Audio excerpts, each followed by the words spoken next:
कोही कांग्रेसी, कोही एमाले, कोही माओवादी जनहरू आएर ल राजेन्द्र म भन्छु भनेर यहाँ उभिएर भन्न सक्ने ताकत राख्नुहुन्छ? कोही छ? यो त गरेको छ है कांग्रेसले, यो त बिर्सिनु हुँदैन भन्ने कुनै कुरा छ? देशले देख्न पाउने, जनताले छुन पाउने, भोग्न पाउने कुनै त्यस्तो कुरा छ? नोट नेताहरूको घर घरमा थन्कियो।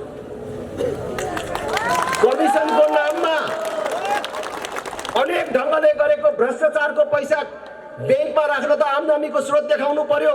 मैले भन्छु कांग्रेस एमालेलाई भोट दिएर देश बन्छ भन्नु, फेरि एकचोटि हेरी हेरौँ भन्नु साँडेको टाङमुनि बाल्टी थापे जस्तो हुन्छ।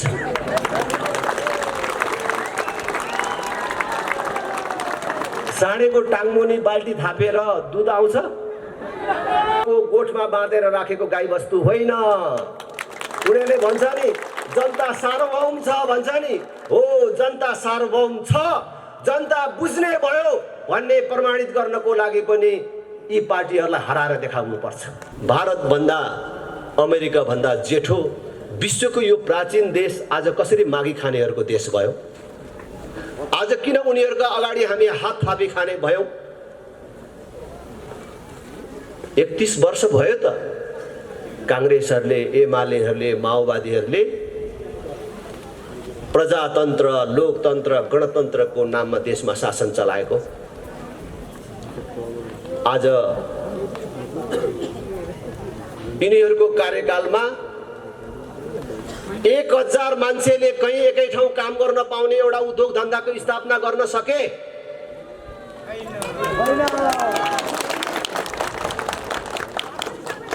आज देश पूर्ण रूपले बेरोजगार उत्पादन गर्ने कारखानामा परिणत भएको छ। हामीले भनेको होइन, उनीहरू भन्छन्। 50 लाख भन्दा बेसी युवकहरू वैदेशिक रोजगारीमा छन्। जुन देशको जनसङ्ख्या 3 करोड पुगेको छैन, त्यो देशको 18 वर्ष उमेर पूरा गरेको, 50 वर्ष ननागेको, डाक्टरले जाँच्दाखेरि शरीरमा कुनै रोग नदेखिएको 50औं लाख युवकहरू वैदेशिक रोजगारीमा छन् भने देशको अवस्था के होला? कल्पना गर्नुहोस्। आज छोरा जन्मायो, बढायो, अरबियनको नोकर हुन पठायो। आमाको काख छोडेर, बिहे गरेको भोलिपल्ट श्रीमती छोडेर धेरै पैसा कमाउनको लागि होइन, केवल परिवार पाल्नको लागि देश छोड्न बाध्य बनाउने व्यवस्था कसले ल्यायो? यसको जिम्मेवार को हुन्? के राजालाई गाली गरेर, हिन्दू राष्ट्रलाई गाली गरेर अब यिनीहरूले मुक्ति पाउँछन्, छुट पाउँछन्? कुनै पनि नागरिकले अस्पताल जान नपाएर राष्ट्रिय प्रजातन्त्र पार्टीले चुनाव जितेको गाउँपालिका, नगरपालिकामा 12 कक्षासम्म पूर्ण रूपले निशुल्क हुनेछ। हरेक विद्यालयमा कम्प्युटर शिक्षा अनिवार्य हुनेछ।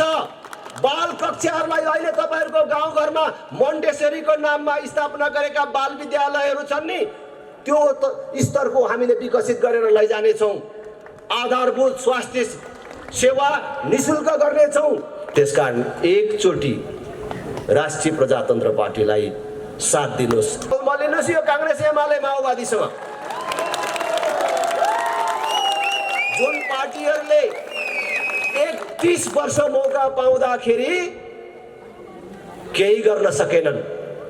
ल त तपाई राप्रपा भएर होइन, कांग्रेस एमाले माओवादी पनि भएर होइन, एउटा नागरिक भएर एकछिन आँखा चिम्म गरेर छातीमा हात राखेर सम्झनुहोस् त, यो 31 वर्षमा यो 2046 सालदेखि यहाँसम्म आइपुग्दाखेरि यो कांग्रेस एमाले माओवादी भन्ने पार्टीले देशको लागि गरेको यो चाहिँ काम छ है, यो चाहिँ बिर्सनु हुँदैन भन्ने कुनै कुरा छ? एउटा कुनै कुरा छ? कोही कांग्रेसी, कोही एमाले, कोही माओवादी जनहरू आएर ल राजेन्द्र म भन्छु भनेर यहाँ उभिएर भन्न सक्ने ताकत राख्नुहुन्छ? कोही छ? यो त गरेको छ है कांग्रेसले, यो त बिर्सिनु हुँदैन भन्ने कुनै कुरा छ? देशले देख्न पाउने, जनताले छुन पाउने, भोग नपाउने कुनै त्यस्तो कुरा छ? अलिअलि आशा लागेका मान्छेहरू पनि के भन्छ, देश त नमागिकन चल्दैन भन्छ।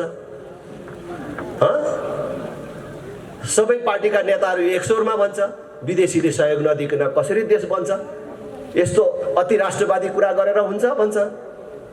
यत्रो बिजुली उत्पादन हुँदैछ,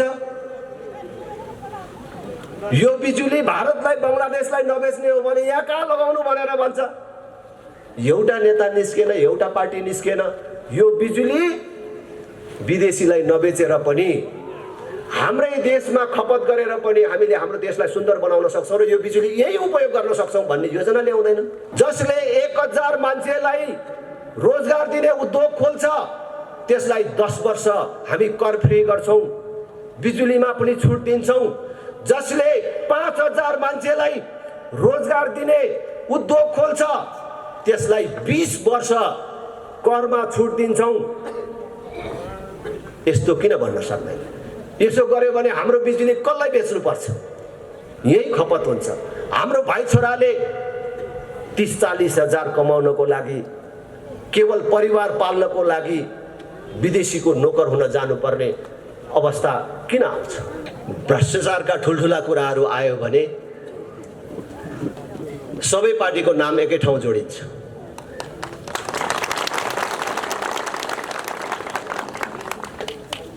यो देशको जनतालाई भन्दा विदेशी शक्तिलाई ठुलो मान्ने, जनताको आशीर्वाद भन्दा विदेशीहरूको आशीर्वादलाई ठुलो मान्ने कुरामा पनि यिनीहरू एकै ठाउँ देखिन्छ। गाँठे पुरानो कुरा नगरौँ, दिल्लीमा 12 बुँदे सहमति गर्दाको कुरा नगरौँ। विदेशीहरूले आयोजना गरेको, प्रायोजन गरेको दिल्ली सम्मेलन र 12 बुँदे सहमतिको भरिया बनेर आएको कुरा नगरौँ। भर्खरै एमसीसी को कुरा, कस्तो चर्कोसँग एमसीसी को विरोध गर्दै थिए। नेकपा एमाले संसदमा एमसीसी सम्झौता प्रस्ताव पेश गर्दाखेरि कांग्रेसले थाहै नपाएको गरे जस्तो बसिराखेको थियो। ऊ प्रतिपक्षमा थियो। फेरि कांग्रेस सरकारमा आयो, एमालेलाई लुतोने कन्याई जस्तो, अझ विरोधी जस्तो गरेर बसिराखेको थियो। माओवादी त झन् कस्तो चर्को स्वरमा सडकमा थियो है। हामी त विरोधमा जुलुसमा मात्रै थियौं, हामी तोडफोडमा थिएनौं। उनका कार्यकर्ता त भत्काउनेमै थिए। सुरक्षाकर्मीमाथि आक्रमणमै अगाडि अगाडि सरिराखेका थिए। तर जब निर्णयको दिन आयो, यी सबै एउटै दुलोमा सोझिएर बसे।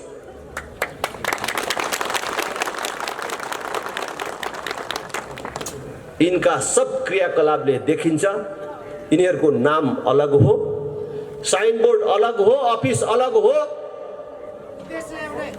तर यिनीहरू एक सिक्काका दुई पाटाहरू हुन्। मैले बुझ्नको लागि सिक्का पाटा भन्यो भने सबै मान्छेले बुझ्दिदैन। बल्ल बल्ल भेटेको बुझ्ने गरी भन्नु पर्यो। यो हात हेर्यो भने उतापट्टिबाट देख्नेले धर्कै धर्का रहेछ हात भनेको भन्ने बुझ्छ। यता पछाडिबाट हेर्नेले छालै छाला रहेछ हात भनेको बुझ्छ। तर यताबाट हेरे पनि, यताबाट हेरे पनि, यो छाला हेरे पनि, यो धर्का हेरे पनि हात त हातै हो नि। त्यसकारणले कांग्रेस एमाले भन्नु एक सिक्काका दुई पाटाहरू हुन्। यी अलग पार्टी होइनन्। देशमा आज जुन बेरोजगारी छ, जुन महँगी छ, जुन अव्यवस्था र अविकसितता छ र जुन ढङ्गले देशको गौरव र इज्जत प्रतिष्ठा गुमेको छ, त्यसका लागि यिनीहरू सबै समान जिम्मेवार छन्। यो देशको यो स्थिति ल्याउनमा यिनीहरू बराबर जिम्मेवार छन्। त्यसकारण मैले तपाईहरुलाई भन्छु, कांग्रेसको विकल्प एमाले होइन, एमालेको विकल्प माओवादी अथवा माओवादीको विकल्प कांग्रेस होइन। अब कांग्रेस एमाले माओवादीको विकल्प राष्ट्रिय प्रजातन्त्र पार्टी हो। धेरै देशले दुःख पाएको, जनताले दुःख पाएको संसारमा 16-17वटा मात्रै देश भएको बेला नेपाल भन्ने देश थियो। जुन बेला नेपाल भन्ने देश थियो त्यस बेला अहिलेको भारत बनेको थिएन, अमेरिका बनेको थिएन। भारत भन्दा अमेरिका भन्दा जेठो विश्वको यो प्राचीन देश आज कसरी मागी खानेहरूको देश भयो? आज किन उनीहरूको अगाडि हामी हात थापी खाने भयौं? 31 वर्ष भयो त कांग्रेसहरूले, एमालेहरूले, माओवादीहरूले प्रजातन्त्र, लोकतन्त्र, गणतन्त्रको नाममा देशमा शासन चलाएको। आज यिनीहरूको कार्यकालमा 1000 मान्छेले कहीँ एकै ठाउँ काम गर्न पाउने एउटा उद्योग धन्दाको स्थापना गर्न सके?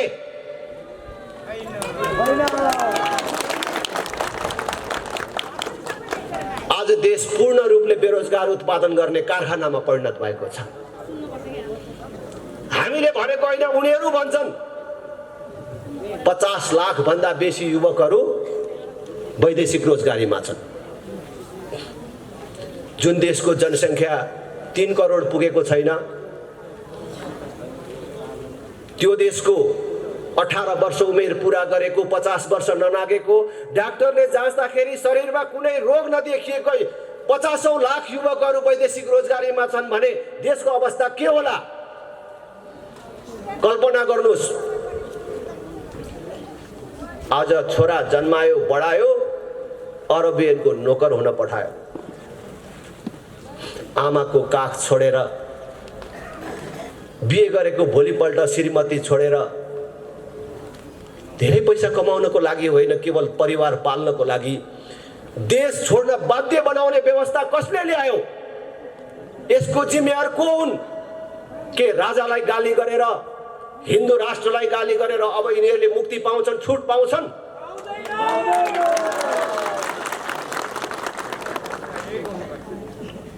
आज देशको राष्ट्रिय ऋण 4 वर्षमा 2 गुना भएको छ।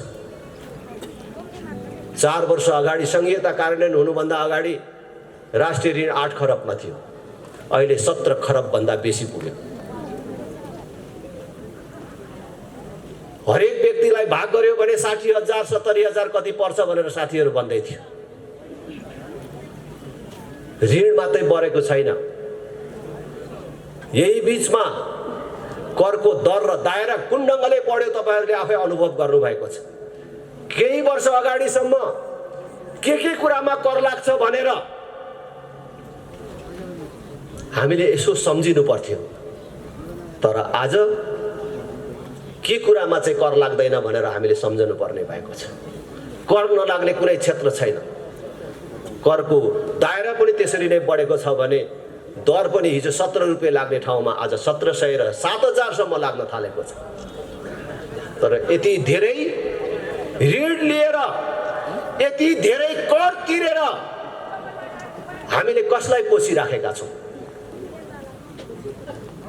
संघीयता अन्तर्गतका जनप्रतिनिधिहरू, तिनका कर्मचारीहरू, तिनका लागि व्यवस्था गरिएका गाडीहरूमा खर्च भइराखेको छ, तिनका तलब भत्तामा खर्च भइराखेको छ। यो देशले धान्न सक्ने कुरा होइन। आज देशको गरिबी, अविकसितता यी त आफ्नो ठाउँमा छन्। कुनै दिन राम्रो पार्टी र राम्रो नेता पाएको दिन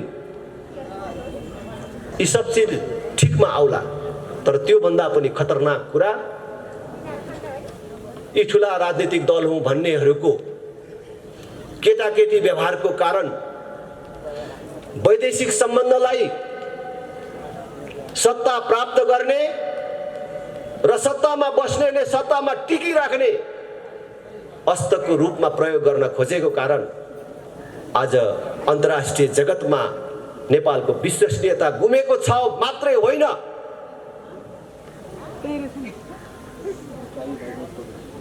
ठुला शक्ति राष्ट्रहरू प्रतिस्पर्धा गर्दै अहिले नेपालमा प्रत्यक्ष रूपले अरनखटन सुरु गरेका छन्। यस प्रकारको अवस्था नेपालले कहिल्यै बिहोर्नु परेको छैन, तर थिएन। यो हाम्रो जस्तो देशका लागि सामान्य कुरा होइन। त्यसैले मैले सबै दिदीबहिनी दाजुभाइहरूलाई अनुरोध गर्न चाहन्छु, आग्रह गर्न चाहन्छु, अब मेरो बाउको पार्टी हो, बाजेको पार्टी हो, मैले यति लेबी तिरेको पार्टी हो, यति सहयोग गरेको पार्टी हो भनेर यिनै कांग्रेस एमाले माओवादीलाई भोट दिनु भनेको आफू मात्रै समाप्त हुने होइन, आफ्नो भावी सन्ततिको र देशको भविष्य समेत समाप्त गर्ने काममा सहभागी हुनु हो। राष्ट्रका प्रति अपराध गर्नु हो, भावी सन्ततिका प्रति अपराध गर्नु हो। त्यसैले त्यो अपराधबाट मुक्त हुनको लागि पनि हामीले यिनको विकल्प खोज्ने समय आएको छ। अब यो बाटो बनेन, विकास भएन, शिक्षा स्वास्थ्य जस्तो आधारभूत कुराहरूमा समेत हामीले राज्यबाट सुविधा प्राप्त गर्न सकेनौं भनेर गुनासो गर्ने होइन। अब हामीले हिजो गरेको गल्ती हाम्रो हातले नै सच्याउनु पर्छ। मैले जहाँ जाँदा पनि भन्छु, कांग्रेस एमाले माओवादीका साथीहरूलाई भन्छु, देश बनेन भनेर गुनासो गर्ने अनि देश बिगार्ने तिनै पार्टीलाई भोट दिइराख्ने, अनि देश कसरी बन्छ? नेताहरूलाई बिगार्न र यो देशलाई बर्बाद गर्नमा कांग्रेस एमाले माओवादीलाई भोट दिने हात पनि त्यतिकै दोषी छ। त्यसकारण हामीले माओवादीले जस्तो ठीक भएन भनेर अब बन्दुक बोक्नुपर्छ, अब पुल काट्न जानुपर्छ, अब मान्छे नमारिकन हुँदैन, दुई चार मान्छे नमारी नहुने रहेछ भन्ने सिद्धान्त नारा लिएर आएका छैनौं। हामी मान्छे नमारिकन पनि, बन्द हडताल नगरिकन पनि देशलाई ठीक बाटोमा ल्याउन सकिन्छ। त्यो बाटो हो चुनाव। नेताले गल्ती गर्यो भनेर जुत्ताको माला लाउने, बाटो छेक्ने, कालो मसो दल्ने, कुटपिट गर्ने होइन। आउने चुनावमा तिनलाई भोट नदिएर हराएर देखाउनु पर्छ भन्ने मन्त्र लिएर आएका छौं, सजिलो बाटो लिएर आएका छौं, कसैले कष्ट नउठाइकन सरल ढंगले देश बनाउने उपाय लिएर आएका छौं। हेर्नुस्, भोट दिने भन्ने कुरा छोरी दिने भन्दा पनि ठूलो कुरा हो। छोरी दिँदाखेरि तपाईले कतिचोटी सोच्नुहुन्छ? एकचोटी, दुईचोटी, 10 चोटी? होइन, 1000 चोटी सोच्नुहुन्छ। जब छोरी दिने कुरा हुन्छ, रातभरि छटपटाउनुहुन्छ, निन्द्रा लाग्दैन। आफूले छोरी दिन लागेको केटो कस्तो हो भनेर अनेक मान्छे लगाएर पुज्नुहुन्छ। त्यो छोरो अथवा त्यो ज्वाइँ बन्ने मान्छे कति पढेको छ, आनी बानी कस्तो छ, आम्दानीको स्रोत के छ, जाँडक्सी खान्छ कि खाँदैन, त्यति मात्र हो र त्यसले ठिटी घुमाएर हिँड्ने गरेको छ कि छैन भनेर समेत सोध्नुहुन्छ र बुझ्नुहुन्छ। त्यति धेरै बुझेर दिएको ठाउँ पनि कहिलेकाहीँ गलत पर्छ, त्यति बुझेर दिँदाखेरि पनि छोरी कहिलेकाहीँ लफङ्गाको हातमा पर्छ। त त्यस्तो भयो भने के हुन्छ? तपाईको एउटा छोरीले दुःख पाउँछ। कान्छी दिएको हो भने ठुलो छोरीसम्मलाई पनि केही फरक पर्दैन, ठुली दिएको हो भने कान्छी छोरीलाई पनि केही फरक पर्दैन। अलिअलि पीर परिवारलाई पर्छ, तर बर्बादी कसले? त्यही छोरी एउटाले बिहोर्नु पर्छ। तर तपाईले दिने एउटा भोट गलत पार्टी र गलत नेतालाई परेछ भने त पुरै देशले दुःख पाउँछ, पुरै देश बर्बाद हुन्छ। आज त्यही कुरा भइराखेको छ। त्यसकारण भोट दिनुभन्दा अगाडि 1000 चोटि सोचेर भोट दिनुस्। आज राष्ट्रिय प्रजातन्त्र पार्टी राष्ट्र संस्था स्थापना गर्ने, सर्वधर्म समभाव, पूर्ण धार्मिक स्वतन्त्रता सहितको सनातन धर्म सापेक्ष हिन्दू राष्ट्र स्थापना गर्ने यो दुईटा नारा मात्र लिएर आएको छैन। राष्ट्र संस्था र हिन्दू राष्ट्र कुनै व्यक्तिलाई राजा बनाउने र कुनै जात विशेषले मान्ने धर्म स्थापित गर्ने कुरा मात्र होइन, नेपालको स्थायित्वको आधार हो। राष्ट्र संस्था र हिन्दू राष्ट्र भएपछि देश स्थायी बन्छ, शान्ति स्थिरता कायम हुन्छ अनि त्यसको जगमा जनताको प्रतिनिधिहरूले देश बनाउने हो। देश बनाउने योजना सहित हामी आएका छौँ। हामी राजा ल्याउने, हिन्दू राष्ट्र ल्याउने मात्रै होइन, देश बनाउने, जनतालाई सुखी र समृद्ध बनाउने संकल्पका साथ आएका छौँ। एक पटक राष्ट्रिय प्रजातन्त्र पार्टीलाई हेर्नुहोस्, त्यसपछि तपाईले आफै पटक पटक हेर्नुहुनेछ। सधैँको लागि तपाईले राष्ट्रिय प्रजातन्त्र पार्टीलाई अनि हेर्नुहुनेछ। एकचोटि हामीलाई हेर्नुहोस्। आज म यहाँ आउँदा म त छक्क परे। काठमाडौँ उपत्यकाको एउटा महत्त्वपूर्ण जिल्ला भक्तपुर,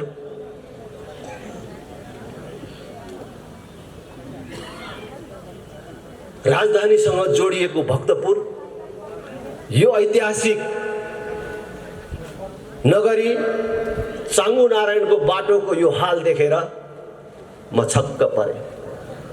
ओ पण्डितजी कता भो हुनुहुन्थ्यो अघि? युवा पण्डितजी, खाण्डप्रस्थ तपाईँलाई थाहा छ?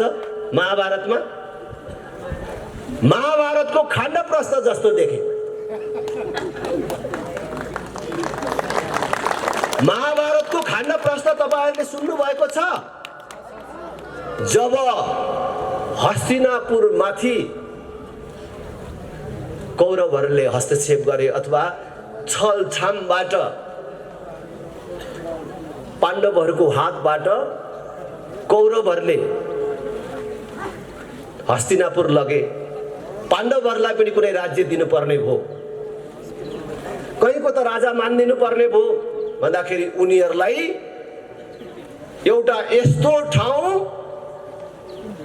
जहाँ जीवन र वनस्पतिको कल्पना पनि गर्न सकिँदैन थियो, ढुङ्गा मात्रै, हेर्दाखेरि पनि आँसु आउने त्यस्तो ठाउँ जसको नाम खाण्डप्रस्थ थियो। ल यहाँको राजा हुनु पाण्डवहरूलाई भनेर त्यो राज्यको राजा हुन दिइयो। तर त्यो खाण्डप्रस्थलाई पाण्डवहरूले रगत बगाए, पसिना बगाए, मेहनत गरे र त्यो खाण्डप्रस्थलाई हस्तिनापुर भन्दा पनि राम्रो र लोभलाग्दो इन्द्रप्रस्थ बनाए। जब त्यो इन्द्रप्रस्थ बन्यो, त्यो राम्रो बन्यो, पछि कौरवहरूले फेरि त्यहाँ पनि आँखा लगाए अनि त्यो पनि लिनको लागि लाक्षागृहको निर्माण गरे, जुवाको सिर्जना गरे, जुवा खालको निर्माण गरे अनि पछि महाभारत भयो। त्यतातिर म जान्न, तर जसरी त्यो खाण्डप्रस्थलाई पाण्डवहरूले रगत पसिना बगाएर इन्द्रप्रस्थ बनाए, म पनि नेपालमा खाण्डप्रस्थ खोज्दै थिएँ। खत्तम नगरपालिका, बन्नै नसकेको नगरपालिका, गाउँपालिका कहाँ छ? त्यही गाउँपालिका नगरपालिका माग्नु पर्यो योचोटि राप्रपाले र त्यो खाण्डप्रस्थलाई इन्द्रप्रस्थ बनाएर देखाइदिनु पर्यो भनेर खोज्दै थिएँ। आज आएर देखेँ मैले यहाँ चाङ्गु नारायण। एकचोटि राष्ट्रिय प्रजातन्त्र पार्टीलाई दिनुहोस्, बाटो बनाइदिनु पर्यो भनेर तपाईहरुले माग गरेर आउनु पर्दैन। कुनै बाटोको हालत यस्तो राख्दैन राष्ट्रिय प्रजातन्त्र पार्टीले। राष्ट्रिय प्रजातन्त्र पार्टीले चुनाव जितेको गाउँपालिका नगरपालिकामा 12 कक्षासम्म पूर्ण रूपले निशुल्क हुनेछ। हरेक विद्यालयमा कम्प्युटर शिक्षा अनिवार्य हुनेछ। बाल कक्षाहरूलाई अहिले तपाईहरुको गाउँघरमा मोन्टेसरीको नाममा स्थापना गरेका बाल विद्यालयहरू छन् नि, त्यो स्तरको हामीले विकसित गरेर लैजाने छौं। आधारभूत स्वास्थ्य सेवा निशुल्क गर्ने छौं। कुनै पनि नागरिकले अस्पताल जान नपाएर मर्यो भन्ने कुरा सुन्नु पर्ने छैन। भौतिक पूर्वाधारको कुरा मैले भनिसकेँ। नमुना लायक काम गरेर देखाउँछौँ। थोरै पैसाले कसरी यत्रो बाटो बनाए, यत्रा पुल कल्भर्टहरू बने, यति धेरै सामुदायिक भवनहरू कसरी बने भनेर कांग्रेस एमाले माओवादीले जितेका मानिस ठाउँका मानिसहरू हेर्न आउने गरी बनाउँछौँ। हामीले ज्येष्ठ नागरिकहरूको लागि, बालकहरूको लागि, महिलाहरूका लागि हामीले हेर्न लायक र नमुना लायक योजनाहरू ल्याउँछौँ। त्यसकारण एकचोटि राष्ट्रिय प्रजातन्त्र पार्टीलाई साथ दिनुहोस् र यो चाङ्गु नारायण राष्ट्रिय प्रजातन्त्र पार्टीलाई एकचोटि दिनुहोस् भन्ने म अपिल गर्न चाहन्छु।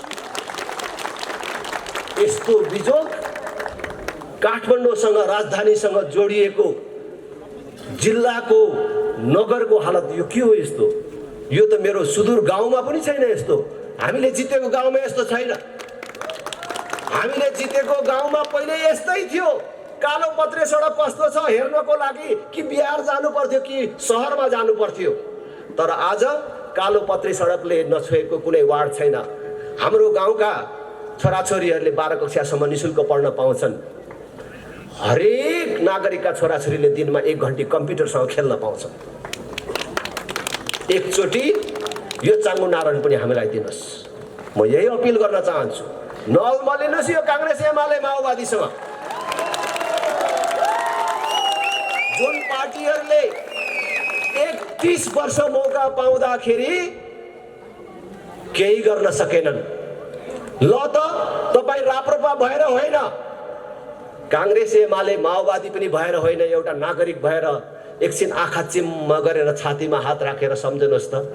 यो 31 वर्षमा, यो 2046 सालदेखि यहाँसम्म आइपुग्दाखेरि यो कांग्रेस एमाले माओवादी भन्ने पार्टीले देशको लागि गरेको यो चाहिँ काम छ है, यो चाहिँ बिर्सनु हुँदैन भन्ने कुनै कुरा छ?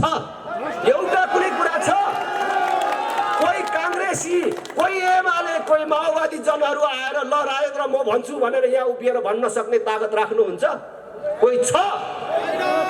यो त गरेको छ है कांग्रेसले, यो त बिर्सिनु हुँदैन भन्ने कुनै कुरा छ? देशले देख्न पाउने, जनताले छुन पाउने, भोग्न पाउने कुनै त्यस्तो कुरा छ? पूर्ण रूपले बेरोजगार उत्पादन गर्ने कारखानामा परिणत गरे। आज हाम्रो भाइ छोराहरूलाई, हाम्रा दिदीबहिनीहरूलाई बेचेर उनीहरूले पठाएको रेमिटेन्सबाट देश चलाएर केही मानिसहरू मालिक बने। आज ब्याङ्कमा पैसा छैन भन्छ। अर्थशास्त्रको धेरै कुरा म बुझ्दिनँ, तर लाटो हिसाबले पनि आम्दानी भएन होला, धेरै राजस्व उठेन होला, सरकारको ढिकुटीमा पैसा भएन होला, तर ब्याङ्कमै पैसा नहुने भन्ने कुरा चाहिँ के हो? ब्याङ्कमै पैसा नहुने भन्ने कुरा के हो? यो अरू कसैले बुझ्नुहुन्छ कि? नोट त छापिएकै छ नि त, त्यो नोट कहाँ गयो? नोट कहाँ गयो? र ब्याङ्कमा पैसा छैन? नोट नेताहरूको घर घरमा थन्कियो। कमिसनको नाममा अनेक ढङ्गले गरेको भ्रष्टाचारको पैसा ब्याङ्कमा राख्न त आम्दानीको स्रोत देखाउनु पर्यो। कहाँबाट कमाएको, कहाँबाट ल्याएको भनेर त्यहाँ राख्ने त? पैसा जति नेताहरूको घरमा थन्केपछि ब्याङ्कमा कसरी पैसा हुन्छ? आज तपाईँको ठुल्ठुलो चेक साटिँदैन भन्छ, उद्योग धन्दामा ऋण लिन पाउँदैन भन्छ, लगानी बन्द भइसक्यो, राखेको पैसा पनि मान्छेले अब निकाल्न पाउने अवस्था छैन। यो के भएको त? हाम्रो नेपाली नोट भारतमा लगेर राखेको त होइन होला? नेपाली नोट नेपाली नेताको घरमा थन्केको छ भन्छ। ल यसो बुझ्दाखेरि त्यही कुरा देखिन्छ। हामी त अलिअलि पैसा भयो भने ब्याङ्कमै लगेर राख्छु, कहाँ घरमा राख्ने? त्यस कारणले देश अहिले सामान्य अवस्थामा छैन। हुँदा हुँदा त अब अलिअलि आशा लागेका मान्छेहरू पनि के भन्छ, देश त नमागिकन चल्दैन भन्छ। सबै पार्टीका नेताहरू एक स्वरमा भन्छ। विदेशीले सहयोग नदिकन कसरी देश बन्छ? यस्तो अति राष्ट्रवादी कुरा गरेर हुन्छ भन्छ। यत्रो बिजुली उत्पादन हुँदैछ, यो बिजुली भारतलाई बङ्गलादेशलाई नबेच्ने हो भने यहाँ कहाँ लगाउनु भनेर भन्छ। एउटा नेता निस्केन, एउटा पार्टी निस्केन। यो बिजुली विदेशीलाई नबेचेर पनि हाम्रै देशमा खपत गरेर पनि हामीले हाम्रो देशलाई सुन्दर बनाउन सक्छौँ र यो बिजुली यही उपयोग गर्न सक्छौँ भन्ने योजना ल्याउँदैन। अहिले एमसीसी को कुरा सुन्नु भएको छ नि। एमसीसी ठिक कि बेठिक यी आफ्नो ठाउँमा छलफलको विषय छ, र एमसीसी ले दिने पैसा केमा खर्च गर्ने भन्दैछन्। जम्मा केही किलोमिटर बिजुलीको लागि ट्रान्समिसन लाइन विस्तार गर्ने भनेको बिजुलीको तार टाङ्ने, बिजुली कुदाउने बाटो बनाउने, अर्को केही किलोमिटर बाटो स्तर उन्नति गर्ने, अलि साँगुरो बाटो थियो भने अलि ठुलो बनाउने भनेको। आज तपाईँ सम्झनुहोस् त, अहिले संसारमा यति धेरै प्रविधिको विकास भइराखेको छ, नयाँ नयाँ आविष्कार भइराखेको छ, हाम्रोमा अनेकौं आयोजनाहरूबाट बिजुलीहरूको उत्पादन बढिराखेको छ। भविष्यमा बढ्ने त्यो बिजुलीको उत्पादन भारतलाई बेच्नुपर्छ भनेर यो अहिले ट्रान्समिसन लाइन बनाएको रे। तर जुन बेलासम्म हामीले बिजुली उत्पादन गरिसक्छौँ र भारतलाई बेच्ने भनेर हामीले सोच्छौँ, त्यसबेला भारतले अर्को नयाँ कुनै प्रविधिको विकास गरेर तिम्रो बिजुली मलाई चाहिँदैन भन्यो भने त्यहाँ के कुदाउने? खोइ हाम्रो नेताले भन्न सकेको हामी हाम्रो बिजुली अरू कसैलाई बेच्दैनौँ। अब हाम्रो देशमा चल्ने सबै गाडीहरू बिजुलीबाट चल्ने बनाउँछौँ। तपाईहरुले देख्नु भएको छ कि छैन? अहिले बिजुलीबाट चल्ने गाडीहरू यही छ्यापछ्याप्ती कुदिराखेको छ। अब हामी डिजल पेट्रोल ग्यास ल्याउँदैनौँ, अब उताबाट किनेर सबै चीज बिजुलीले चलाउँछौँ। अब ग्यासले भात पकाउने होइन, बिजुलीले भात पकाउने व्यवस्था मिलाउँछौँ र पूर्ण रूपले विद्युत यहाँ उपयोग गर्छौँ। देशलाई औद्योगिकरणको बाटोमा लान्छौँ। संसारभरका लगानीकर्ताहरूलाई हाम्रो देशमा आएर उद्योग खोल, जसले 1000 मान्छेलाई रोजगार दिने उद्योग खोल्छ त्यसलाई 10 वर्ष हामी कर फ्री गर्छौँ, बिजुलीमा पनि छुट दिन्छौँ। जसले 5000 मान्छेलाई रोजगार दिने उद्योग खोल्छ त्यसलाई 20 वर्ष करमा छुट दिन्छौँ। यस्तो किन भन्न सक्दैन? यसो गर्यो भने हाम्रो बिजुली कसलाई बेच्नु पर्छ? यही खपत हुन्छ।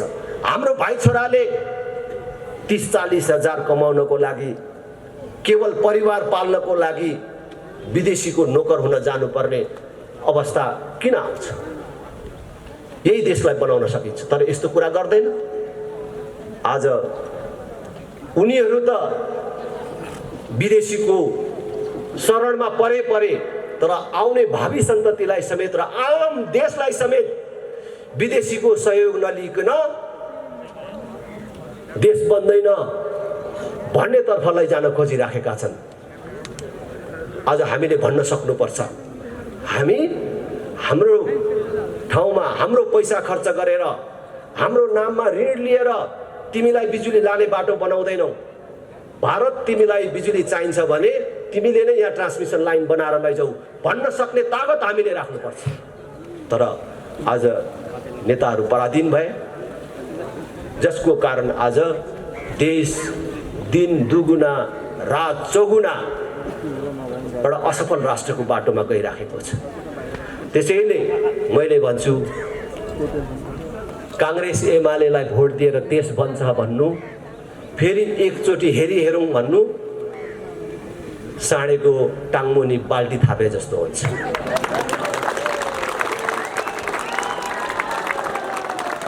साँडेको टाङमुनि बाल्टी थापेर दुध आउँछ? साँडे बाल्टी थापेर साँडेले दुध दिएन भनेर सिर्गना लगाउँदा दिन्छ? सिर्गना लगाए पनि दिँदैन। होइन, के भयो यसलाई? अलि सुमसुमे न छोरा भनेर छोरा छोरीको पनि सहयोग लिएर सुमसुमे आए पनि दिन्छ? दिँदैन। खाना पो पुगेन कि भने अलिकति दाना थपिदिएन त यसलाई भनेर दाना थपिदिँदा पनि दिँदैन केही गरे दिँदैन मरै दिँदैन साँडेले दुध किन साँडेको धर्मै दुध दिने होइन। त्यसै गरेर काङ्ग्रेस एमालेको धर्म नै देश बनाउने होइन रहेछ भन्ने कुरा त 31 वर्षमा देखियो। त्यसकारण अब जनता जाग्ने बेला आयो। अब 1 वर्षभित्रमा तीनै तहको निर्वाचन हुँदैछ। तीनै तहको निर्वाचनमा जनताले साबित गर्नुपर्नेछ जनता काङ्ग्रेस एमाले माओवादीको गोठमा बाँधेर राखेको गाईबस्तु होइन। उनीहरूले भन्छ नि जनता सार्वभौम छ भन्छ नि, हो जनता सार्वभौम छ, जनता बुझ्ने भयो भन्ने प्रमाणित गर्नको लागि पनि यी पार्टीहरूलाई हराएर देखाउनु पर्छ। रहेछ त रमाइलो गरेकै हो त, तर त्यो रमाइलोले आज मुलुक बन्यो? काटेको रगतले मुलुक बन्यो? बनेन। त्यो भएर हामी कुनै पनि कुरालाई संवेदनशील भएर हामीले हरेक कुरालाई आत्मसात गर्नुपर्छ। हामीहरूले जुन हिसाबले काम गरिरहेका छौँ, कुरा गरिरहेका छौँ, त्यो एउटा कानले सुन्ने अर्को कानले उडाउने भए त्यसको कुनै महत्त्व रहँदैन, त्यसको कुनै अस्तित्व रहँदैन। र त्यो बरु भन्नुभन्दा नभनेकै राम्रो हुन्छ, आउनुभन्दा नआएकै राम्रो हुन्छ। त्यो भावनाले मैले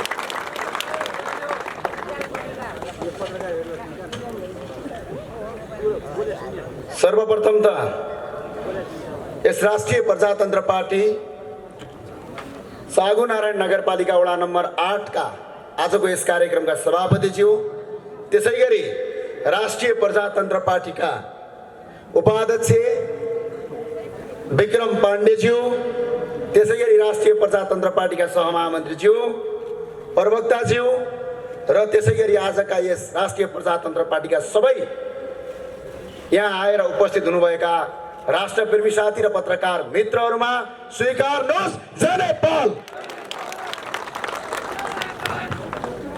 हामी यो देशमा यो मुलुकमा हामी केटाकेटी खेलाए जसरी खेलेका होइनौँ, कुनै फुल गोबारा फुटाए जस्तो होइन।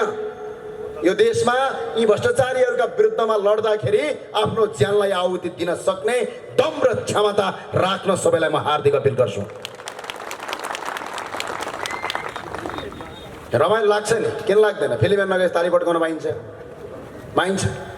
तर यो मुलुक आज हेर्नुहोस् एकछिन, हाम्रो अलिकतिको कमजोरीले गर्दा, हाम्रो अलिकति सोचाइको कमीले गर्दा, अर्काको पछाडि लहैले गर्दा, आज एउटा सानो गल्तीले गर्दा आज तपाईका छोराहरू विदेशमा बेचिरहेका छन्, बुहारीहरू अर्काको देशमा टोछा लगाइरहेका छन्। यो कुरा बुझ्न आवश्यक छ तपाईहरु। हाम्रो सानो गल्ती हो। एक दिन आउँछ चुनाव, त्यो चुनावको अघिल्लो दिन मस्तीमा बिहे हुन्छ, थाहा छ तपाईलाई? छिमेकीको बिहे हुँदाखेरि वल्लो छिमेकी बोलेर बस्दैन, चुप लाएर बस्छ। एकछिन सुन्नुहोस्, छिमेकीहरू झगडा गरे हुन्छन्, प्रायः जसो छिमेकीहरू झगडै गर्छन्। फेरि केही न केही कुरामा मनमुटाव भइ नै हाल्छ छिमेकीको। जब छिमेकीहरू आपसमा मनमुटाव गर्छन्, छिमेकीहरू आपसमा झगडा गरेर बसेका हुन्छन्, छिमेकीको बिहे हुन्छ छोराको छोरीको, बिहानबाट बाजा बल्न थाल्छ। झगडा गरेका छ, म चाहिँ छिमेकी घर किन जानु भनेर अझै पनि जाँदैन। अझै बाजा बज्छ, 1 घन्टा बज्छ, 2 घन्टा रमाइलो हुन्छ, 3 घन्टा पछाडि त्यो झगडा गरेको छिमेकी पनि त्यो बाजा बजाएको ठाउँमा गएर नाच्छ, हाँस्छ र उसको भोज खाएर आउँछ। आज नेताहरूले यो चुनावलाई भोज बनाएका छन्, यसलाई विवाह बनाएका छन्। अघिल्लो दिनसम्म यो नेतालाई भोट हाल्दिन भन्नुहुन्छ, चुनाव आउँछ रमझम गर्छन्, बाजा बजाउँछन्, विभिन्न आएर नृत्य नाच गाना गर्छन्, 15 दिनसम्म विवाह गर्छन् अनि सबै कुरा बिर्सिनुहुन्छ। मदिरा खाएर लट्ठ भए जसरी भोट हाल्नुहुन्छ, आफ्नो भविष्य बर्बाद पार्नुहुन्छ तपाईहरु। धेरै मान्छेलाई लागेको होला यो चुनाव कसैलाई यो सत्ताको सिडी चढ्ने माध्यम होला, कसैलाई शक्ति आर्जन गर्ने माध्यम होला, तर तपाईँ हामी जस्ता हजारौं करोडौं युवाहरूका लागि भरोसाको र आशाको केन्द्रको ढोका हो यो चुनाव। यसलाई मजाक नठानौँ तपाईहरूले, म आग्रह अनुरोध गर्न चाहन्छु। अहिले एउटा जबरजस्त एउटा युवा समाज छ नेपालमा। चुनावमा म जाँदिनँ, भोट हाल्दिनँ, मलाई मतलब छैन। तपाईँका छोराछोरीले पनि भन्छन् घरतिर, बाबु चुनाव आयो, राम्रो मान्छे चुन्नुपर्छ भन्दाखेरि ए मलाई के मतलब म त राजनीतिक भनेको आई हेट राजनीतिक भन्छ फेरि इङ्ग्लिस पनि चाँड्छ अलिअलि किनकि पढाइदिनु भएको छ नि नेपाली बोल्नुभन्दा उसलाई इङ्ग्लिस बोल्दाखेरि प्यारो लाग्छ अङ्ग्रेजी बोल्नु भनेको संसारको उत्कृष्ट भाषा हो भन्ने लाग्छ त्यो भाषा र ती युवाहरूलाई एउटा मेरो अनुरोध छ राजनीतिमा तटस्थ बस्नु भनेको तपाईँले कुनै सही मान्छेलाई चुनावमा भोट नहाल्नु भनेको तपाईँले घरमा बसेर तटस्थ गरेको होइन एउटा बेइमानी एउटा अयोग्य एउटा देशको लुटेरा एउटा भ्रष्टाचारीलाई चुनाव जिताएर आफ्नो खुट्टोमा आफै बन्चरो आने हो आफ्नो भविष्य बर्बाद पारेको तपाईँहरू यो हेक्कारोस् तपाईँहरूलाई अनुरोध छ चुनावमा तपाईँले सही मान्छेलाई नचुन्नु तटस्थ बस्नु भनेको अपराधीले चुनाव जित्छ उदाहरणका लागि रोल्पालाई याद गरौँ रोल्पाको एउटा गाउँपालिकामा चुनाव भयो जम्मा मतदाता 2800 मान्छे मतदाता थिए तर त्यहाँका गाउँपालिका मान्छेले धेरैले भोट हालेनन् जम्मा भोट खस्यो कति 155 को 150 वटा भोट खस्यो चुनाव जित्नेले 112 भोट ल्याएर गाउँपालिकाको अध्यक्ष आज पनि पट्काइरहेछ आज पनि देश लुटिरहेछ अनि जसले चुनावमा भोट हालेनन् तिनीहरू त्यो लुटेराको दास बनिराखेका छन् यो कुरा हेक्का रहोस् र आज यो अवस्था हेर्नुहोस् त यो देशमा अघिल्लो चुनावको डाटालाई केलाउनुहोस् एकछिन पढ्नुहोस् अध्ययन गर्नुहोस् कति चुनावमा भोट खस्यो अघिल्लो चुनावमा यो देशमा जम्मा 36 लाख र 35 लाख भोट ल्याएकाहरूले देशको 2/3 सरकार भने टोटल जनसङ्ख्याको यदि त्यसलाई तपाईँको यदि प्रतिशतमा हान्ने हो भने जम्मा 11% भोट हो यदि जम्मा जति भोट खसेको छ त्यो भोटको जम्मा 44% हो यदि जति तपाईँको भोटर छन् त्यसको जम्मा 24% भोट ल्याएर यो देशको सत्ता 2/3 बहुमत भनेर फुरफुर गर्छन् भोट आयो एमालेको 36 लाख नेकपाहरूको 36 लाख आयो तर 58 लाख मान्छेले भोट हालेन 58 लाख ठुलो कि 36 लाख त्यो 58 लाखले भोट हालेनन् किन थाहा छ बालै मतलब थिएन तर 36 लाखले चुनाव जितेर 58 लाख भोट नहाल्नेलाई दास बनाए अहिले पनि तिनका मालिक भएका छन् र दास भयो 58 लाख जनता त्यही भएर आउने चुनावमा स्वतन्त्र नागरिकले भोट हाल्नुहोस्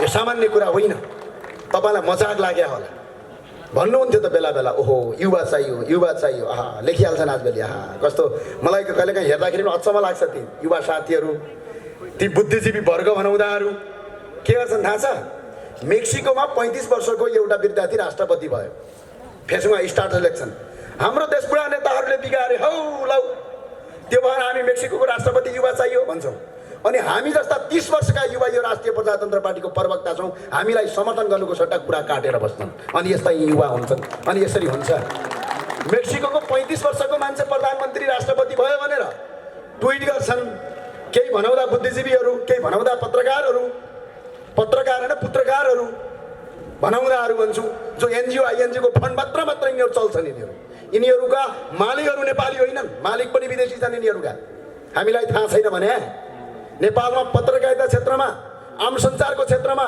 डिफेन्सको क्षेत्रमा तपाईँको विदेशी लगानी लगाउन पाइँदैन विदेशी मान्छे मालिक बन्न पाइँदैन आज यो देशका मूलधारका मुख्य पत्रिका विदेशीले चलाउँछ तिनीहरू के गर्छन् थाहा छ मेक्सिकोको 35 वर्षको मान्छे प्रधानमन्त्री भयो भने लेख्छन्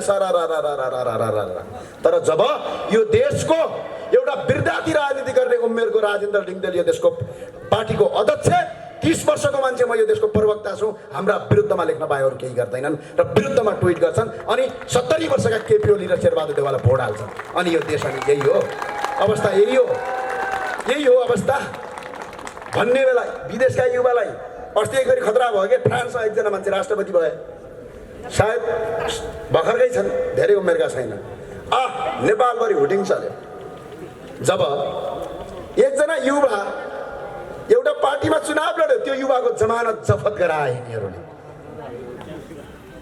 सिर्फ लेख्न जानेका छन् आज यो देश यति अवस्थामा छ तपाईँले नेपाली भाषा बोल्यो भने विद्यालयमा तपाईँलाई डाँट्छन् विद्यालयमा तपाईँलाई कारबाही गर्छन् म यहीँबाट घोषणा गर्न चाहन्छु राष्ट्रिय प्रजातन्त्र पार्टीका युवा साथी र विद्यार्थी साथीहरूलाई प्रत्येक स्कुल अब चेक गर्नुहोस् जहाँ नेपाली भाषा बोल्दाखेरि कारबाही गर्छ भने त्यो स्कुल बन्द गर्नुहोस् यो देश नेपाल हो नेपाली बोल्न पाउनुपर्छ अङ्ग्रेजीको देश होइन यो हामीले पटक भोग्यौँ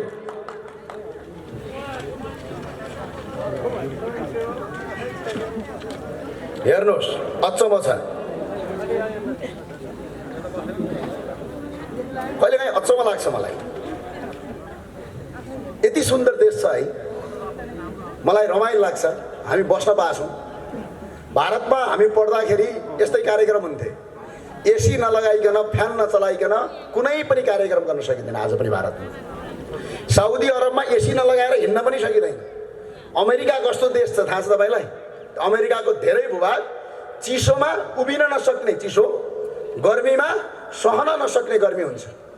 तर हाम्रो देश हिमाल छ, अगाडि बिचमा पहाड छ, तराई छ। जम्मा 17 किलोमिटर मात्र तलमाथि यदि सिधा हिँड्ने हो भने हरेक ठाउँको मौसम फरक छ। हिमालमा नभएको तरकारी हिउँदमा हुने हिमालको तराईको तरकारी बर्खामा तपाईँको हिमालमा हुन्छ। हाम्रो यस्तो सुन्दर देश आज विश्वको सबभन्दा गरिब छ। तपाईँको भर्खर जन्मेको छोरीले के सपना देख्छ? छोरी ठुलो भएपछि के गर्ने भनेपछि के भन्छ थाहा छ? बुवा अस्ट्रेलिया जाने भन्छ। छोरीले अहिले सिकाउनु भएको छ नि, गजबको इतिहास। अनि छोरीले गएर नेपालीमा बोली भनेपछि तपाईँलाई ओहो संसारमै ठुलै गल्ती गरिहाल्यो कि के हो यसले। अनि अङ्ग्रेजी बोलेपछि छोरो त ठुलो विद्वान भएछ भनेर तपाईँहरू मक्ख पर्ने यो देश है। यो देश उल्टो गति भन्ने यही हो क्या। कहिलेकाहीँ उल्टो हिँड्छ भन्छ नि, उल्टो गति भने यही हो। अनि आज हरेक युवाले यो देशमा भविष्य देख्दैन, हरेक नवजवान युवाले यो देशमा केही गर्न सकिँदैन भन्ने कुरा मेन्टालिटी भरिएको छ। यो सबै बनाउने तपाईँ पनि हो, हामी पनि, तपाईँ हामी जस्ता मान्छेले बनाएको। यसलाई परिवर्तन गर्न सक्नु, यही देशमा काम गर्न सकिन्छ, यही देशमा विकास गर्न सकिन्छ। यो देश मेरो हो, म यो देशको नागरिक हो भन्ने भित्री भावनाको विकास गर्न आवश्यक छ। चाहे त्यो माओवादी हो, चाहे त्यो एमाले हो, चाहे त्यो काङ्ग्रेस होस्, चाहे त्यो रापरपा होस्, यो पार्टीको कुरा होइन। यो देशको आज सबभन्दा ठुलो रोग भनेको बेरोजगारी, सबभन्दा ठुलो रोग भनेको नेपालमा केही हुँदैन, सबका सब विदेशमा हुन्छ भने मनस्थिति दिमागमा पाल्नु। यो भाइरस हो, यो भाइरसको अन्त्य गर्न सक्नु अब हामी युवाको सबभन्दा ठुलो चुनौती हो। यो चुनौतीलाई आत्मसात गर्नुपर्छ। के छ देख्नु भएको छ घर? एकछिन युट्युबमा जानुहोस्, हाम्रो नेपालमा बनेका घर र सुडानमा बनेका घर हेर्नुहोस्, एउटै प्रकारका छन्। जहाँ जहाँ जमिन देख्यो त्यहीँ त्यहीँ घर बनाउने, जहाँ जहाँ उत्पादन हुने जमिन छ त्यहीँ त्यहीँ घर ठडाइहाल्ने। यही अवस्था यदि सिर्जित बन्यो भने, यही अवस्था यदि रह्यो भने सागु नारायणमा आएर एउटा ज्ञानेन्द्र साईले भन्थ्यो, भन्नु होला, अबको 30 देखि 40 वर्ष पछाडि भारतले चामल दिएन भने नेपालमा हाहाकार र भोकमरी पर्छ। यो अवस्था यो देशमा बन्यो आज। आफ्नो घरको टमाटर नखाने अनि अमेरिकाको पिज्जा र बर्गर माग्ने सन्तान जन्माउनु भएको छ। अहिले तपाईँहरूले सन्तान जन्माउनु भएको छ। घरको गाईको दुध नखाने, ओहो यो त गाईको दुध खानु हुँदैन, रूढिवादी हो रे, बुझ्नुभयो? अनि अमेरिकाको पेप्सी र ड्यू खाएर घरमा आउने सन्तान जन्मिया छन् अहिले यो देशमा। तपाईँहरूले जन्माउनु भएको छ। हामी व्यापारले पुराका पुरा परजीवी भइसक्यौँ। तपाईँलाई थाहा छ, घरको अगाडिको गोलबेडा टिपेर अचार बनाउँदैन। अनि अमेरिका र युरोपबाट आएको अचार भाटबटनी सुपर मार्केटमा गएर किनेर ल्याएर घर खान्छ। यस्तो किसिमको तपाईँको व्यवस्था भयो यो देशमा।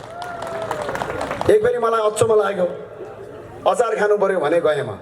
हेर्नुहोस् है, त्यो करेला हुन्छ नि, करेला, तपाईँहरू बरेला भन्नुहुन्छ, हाम्रो जुम्लातिर करेलै भन्छन्। त्यो काँडा भएको के, त्यो चट्ट 4-5वटा पिस काटेर प्लास्टिकमा तेल हालेर चप्काएर भाटबटनीमा बेच्न राखेको रहेछ। कति हो यसको प्राइस भनेको? 240 रुपियाँ भन्यो। मैले किनेर ल्याएँ, के नहोला भन्ठाने, घर ल्याएर खोलेँ। जब त्यो भित्र खान थाल्छु त त्यहाँ हाम्रो जुम्लातिर पाउने यहाँको बरेला भन्छ, त्यो बरेला रहेछ। अनि भोलिपल्ट बिहानपल्टि म त्यहाँ अगाडि तरकारी पसलमा गएँ, मेड इन सिङ्गापुर लेखेको थियो है फेरि त्यसमा। तल तरकारी पसलमा गएको, किलोको कति छ बरेला हजुर भनेको, किलोको 45 रुपियाँ किलो छ भन्यो क्या। सुन्नुहोस् है, जम्मा त्यो बरेला 4 कि 5वटा मात्र बरेला थियो त्यसमा। मैले 250 हालेँ। पछि त्यसको मैले अनुसन्धान गर्दै गएँ, यो कहाँबाट जाँदो रहेछ। नेपालमा भएको बरेला सिङ्गापुरले 30 रुपियाँ किलो, 20 रुपियाँ किलो नेपालबाट उठाउने, अनि उता पारी सिङ्गापुरमा लगेर तेल हाल्ने, त्यसलाई चप्काउने, अनि जम्मा 30 रुपियाँ किलो बरेला 250 रुपियाँ 4वटा मात्रै बरेला मात्र बेचेर फेरि नेपाललाई नै बेच्ने, नेपालको सामान विदेश लिने, अनि फेरि नेपाली नै बेच्ने। अनि तपाईँका छोराछोरी, तपाईँका सम्भ्रान्त वर्गहरू भनाउँदाहरू ओहो के खाए, सिङ्गापुरको अचार खाएँ भनेर छिमेकीलाई सान हान्ने यो देशको परम्परा जबसम्म अन्त्य हुँदैन तबसम्म देश विकास हुँदैन। हामीहरूलाई ठुलो चुनौती छ। राष्ट्रिय प्रजातन्त्र पार्टीमा हामी त्यत्तिकै केटाकेटीको गुच्चा खेल्नलाई लागेका होइनौँ। हामी यो राजनीतिकमा त्यत्तिकै आएका होइनौँ। तपाईँलाई लाग्छ होला नेता बन्न त हिजो पनि नेता थियौँ त अभियन्ता भएर जहाँ पनि हा गरेकै थिए, तपाईँहरूभन्दा ठुलो भिड हुन्थ्यो। आज बरु स्वतन्त्र नागरिक हामीसँग जोडिएका छैनन्। किन हामी जोडियौँ भने हामीसँग जम्मा 3टा विकल्प छन्। अब एउटा विकल्प यिनीहरूले देश लुटे, हामी टुलु हेरेर बस्ने। अर्को विकल्प यिनीहरू लुटेर आउन्, यिनै लुटेरासँग मिलेर देश लुट्ने। अर्को विकल्प यी लुटेर आउने चोर हुन् फटाउन्, हामी सबै मिलेर यिनका विरुद्ध सडक सदन सङ्घर्ष गर्ने र यिनको अन्त्य गर्ने भन्यौँ। हामीले त्यो बाटो रोज्यौँ र त्यो भएर प्रजातन्त्र पार्टीमा आएको। हामी नाच्न आएको होइन, यहाँ रमाइलो गर्न आएको होइन। तपाईँलाई याद छ हिजो यतिखेर म लमजुङमा थिएँ। हिजो 4वटा कार्यक्रम लमजुङमा गरियो, राति 8, 9, 10 बजेसम्म। राति सुत्न पाएको छैन। आज भक्तपुर आइएको छ, अझै 3वटा कार्यक्रम छन्। अनि तपाईँ यहाँ सेल्फी र फोटो खिच्न आएको भन्नुहुन्छ मलाई।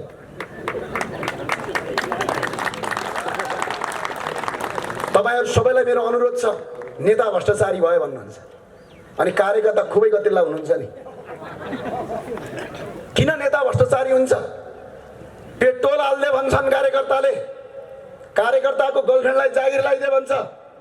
त्यही भएर म कुनै पनि कार्यकर्ताले आफ्नो व्यक्तिगत जीवनको कामका लागि र गैर कानुनी कामका लागि मलाई सिफारिस नगरिदिन हुन म हार्दिक अपिल गर्दछु, यहाँबाट अनुरोध गर्दछु।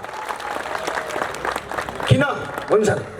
तपाईँलाई थाहा छ प्रधानमन्त्री पूर्व प्रधानमन्त्री केपी शर्मा ओलीको छोरा पनि हुनुहुन्न, छोरी पनि हुनुहुन्न, व्यक्तिगत सम्पत्ति पनि छैन। तर यो देशको सबभन्दा ठुलो भ्रष्टाचारी केपी शर्मा ओली हुनुहुन्छ। किन होला? किनकि बा आई लभ यु भन्दै हिँड्छन् नि ती नक्कली छोराहरू। यिनीहरूको सम्पत्ति, यिनीहरूको गर्लफ्रेन्डलाई पनि जागिर लगाइदिनुपर्छ केपी ओलीले। खाने पैसा पनि दिनुपर्छ, बाइकमा तेल हाल्ने पैसा पनि दिनुपर्छ। त्यतिले मात्र पुग्दैन यिनीहरूलाई। कोही छिमेकी भैँसी बेचेको नाटा लागेको मान्छेलाई पनि जागिर खुवाइदिनु पर्यो, सरुवा गराइदिनु पर्यो, बडुवा गराइदिनु पर्यो। यदि सरुवा र बडुवा गरायो भने भोलि एउटा कार्यकर्ता विरोधी बन्छ अनि माधव कुमार नेपालसँग जान्छ भनेर यस्तो तहल्का भएको छ। त्यही भएर म राष्ट्रिय प्रजातन्त्र पार्टीमा पनि अहिले कमल थापाले छोडेर जानु भएको छ। त्यो भएर मेरो अनुरोध छ, एकजना कार्यकर्तालाई 1 रुपैयाँ हामी नेता खर्च गर्दैनौँ, हामी 1 पैसा खर्च गर्दैनौँ। रात दिन तपाईँको कार्यक्रममा आइराखेका छौँ। खाना दिनुहोस्, 1 छाक खाना दिनुहोस्। हिँड्नका लागि एउटा बाइक छ भने बाइकका पछाडि बसाल्नुहोस्, गाडी छ भने गाडीका पछाडि बसाल्नुहोस्। हुँदैन सार्वजनिक यातायात छ भने त्यसको पछाडि बसाल्नुहोस्।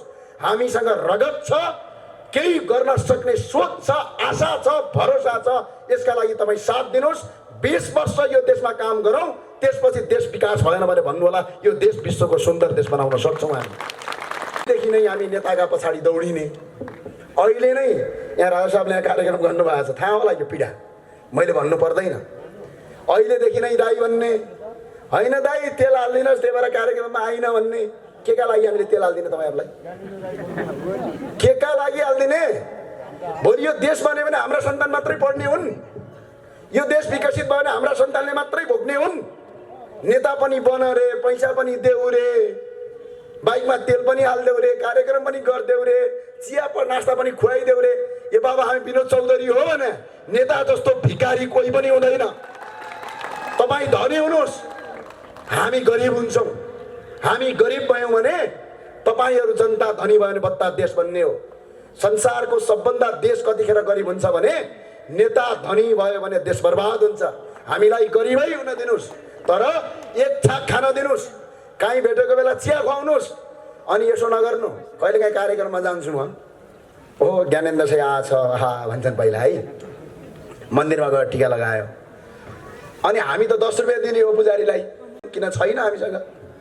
अनि के भन्छन् थाहा छ खासु गरेर यतापट्टि, ज्ञानेन्द्र सही आएको यार 5000 हाल्ला भनेको त 10 रुपियाँ पो हाल्यो अरे है। सुन्नुहोस् यहाँ, हामी ज्ञानेन्द्र साहब विनोद चौधरी हो भने हामीसँग 10 रुपियाँ हाल्दा पनि हामीले 10 पटक सोच्नुपर्छ। तपाईँहरू हामीलाई भ्रष्टाचारी बनाउने कि नबनाउने भनेको नेपालका तमाम तपाईँ समर्थकको हातमा छ। तपाईँ निस्वार्थ चुनाव जिताइदिनुहोस्। 1 रुपियाँ पैसा खाएर होइन, 1 रुपियाँ पैसा नखाएर चुनाव जिताउनुहोस्। आफ्नो व्यक्तिगत स्वार्थभन्दा माथि राष्ट्रिय स्वार्थ राखेर चुनाव जिताउनुहोस्। त्यसपछि तपाईँको राम्रो मान्छेले काम गर्छ, चुनावको बेला 10 करोड खर्च गरेर लाउने, अनि भोलि चुनाव जितेपछि 20 करोड खान्छ नि। यहाँको नगरपालिका अहिले मेयरले खाए जस्तै यसरी नै खान्छ नि। त्यही भएर सुध्रिनुहोस्। मेरो अनुरोध छ, मेरो आग्रह छ, सबैलाई मेरो अनुरोध छ। अहिले स्थानीय तहको चुनाव हुँदैछ। यो चाँगुनारायण नगरपालिकामा पनि राष्ट्रिय प्रजातन्त्र पार्टीका प्रत्येक यहाँका उम्मेदवारले कसम खानुपर्छ मन्दिरमा गएर भ्रष्टाचार गर्नु आफ्नी आमाको रगत खानु बराबर हो भनेर। चुनावको उम्मेदवार घोषणा हुनभन्दा अगाडि यदि गर्नु भएन भने आचार संहिताभित्र पर्दैन। चुनाव जितिसके पछाडि त्यो कसम खानुस्। र अर्को, तपाईँ 1 रुपैयाँ पनि खर्च नगरेर चुनावमा जानुस्। जिते जितिन्छ, हारे हारिन्छ, तर चुनाव हारिन्छ जनताको मनबाट हारिँदैन, स्वाभिमानबाट हारिँदैन। त्यसका लागि म हार्दिक अपील गर्न चाहन्छु। आजकल बडा अचम्म भन्छन्। के भन्छन् थाहा छ? हामीलाई राजावादी भन्छन्। हामीलाई राजावादी भन्छन्, थाहा छ तपाईँलाई? थाहा छ कि छैन? यो देशको माटोलाई माया गर्ने, यो देशको धर्मलाई माया गर्ने, यो देशको भूगोल र नेपाली माटोको सिद्धान्तलाई माया गर्नलाई राजावादी भन्दाखेरि हामीलाई गौरव लाग्छ। अब सुन्नुहोस्, यो देशको माटो, यो देशको भूमि, अहिंसा मन पराउने हामी राजावादी हौँ भने यो देश लुट्ने, हिंसा गर्ने, बम पट्काउने, विदेशीको तपाईँको कट्टुसम्म धुनेलाई हामी के भनौँ? चोर फटा दलाल भन्छौँ हामी राजावादी हौँ भने तिमी चोर फटा दलालवादी हो। गौरव गर्ने बेला आएको छ। रगत हाम्रो बगेको छ, माटो पुरै भिजेको छ। रगत हाम्रो बगेको छ, माटो पुरै भिजेको छ। पूर्व मेचीदेखि पश्चिम महाकालीबाट रापरमा ज्राकज्रुक उठेको छ, ज्राकज्रुक उठेको छ। तपाईँहरूलाई धेरै धेरै धन्यवाद छ। हामी विभिन्न आमसभामा गएका छौँ, लहर चलेको छ, तर यो लहरलाई सही ठाउँमा सही रूपमा प्रयोग गर्न सक्नु अब हामी नेतृत्वको चुनौती पनि हो।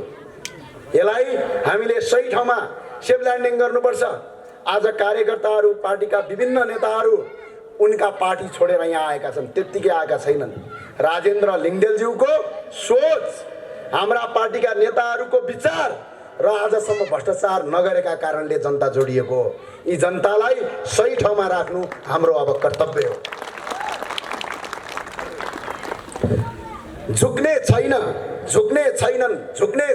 शिरहरू, झुक्ने छैनन् शिरहरू जति काट्न खोजे पनि, झुक्ने छैनन् शिरहरू जति काट्न खोजे पनि, ढल्ने छैन आशाका किरणहरू, ढल्ने छैनन् आशाका किरणहरू जति बदनाम गर्न खोजे पनि, जति बदनाम गर्न खोजे पनि।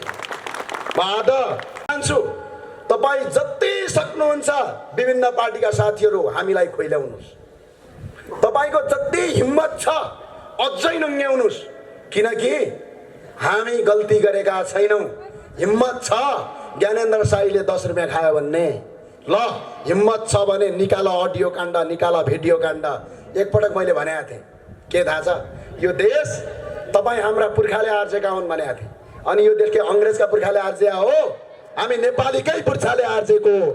यो अडियो काटेर खुब भाइरल गरिरहेछन्।